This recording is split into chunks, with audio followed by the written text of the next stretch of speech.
question. Let's take in one more email before we look at the question of the night and also what we're going to look back at from last week. Hi Barry, I want to ask your guests what they think about the low-key response by the Guyanese fans for the first test and why there has been no advertising of the series. Additionally, it is my view that Sri Lanka should have played the first test in Jamaica where the conditions would not have suited them, and Australia the first test in Guyana. We are too kind to our 20 team, signed Margaret Brathwaite. Answer that one, Keith. A very good point. Barry, again, you know, these issues come up. Australia will play the first test in Jamaica, then move on to Antigua.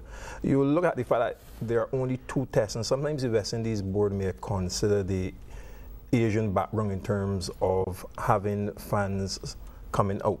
It has happened with Pakistan and India in the past. The promotion, the advertising, it has been woefully lacking. At the same time, I think that sometimes media personnel do need to do much more. You shouldn't always depend on Digicel or the West Indies Cricket Board to be running ads on television. I think if you are a tough journalist, you would have a build-up, whether it's electronic or print media. As far as the series is concerned. Having said that, I remember years gone by, you know, before series starts, the players, you know, I remember one year Dylan was bowling on a Coke machine to promote the series. Lara was running about behind a kangaroo to promote that we were playing against Australia.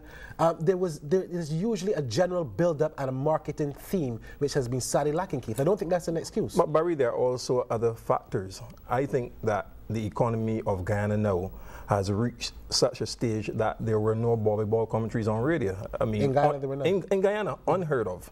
In addition, you've gone to a new venue.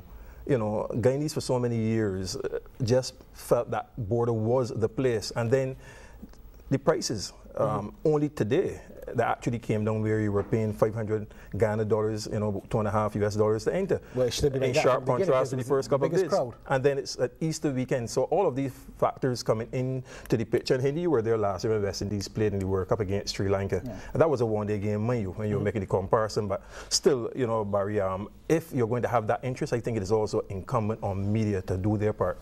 All right, we're going to take a break. When we come back on Sadrica's Line and Length, the question of the night, and additionally, we look back to see how you answered last week's question and voted on our website. We'll be back in 30 seconds with much more. Stay with us.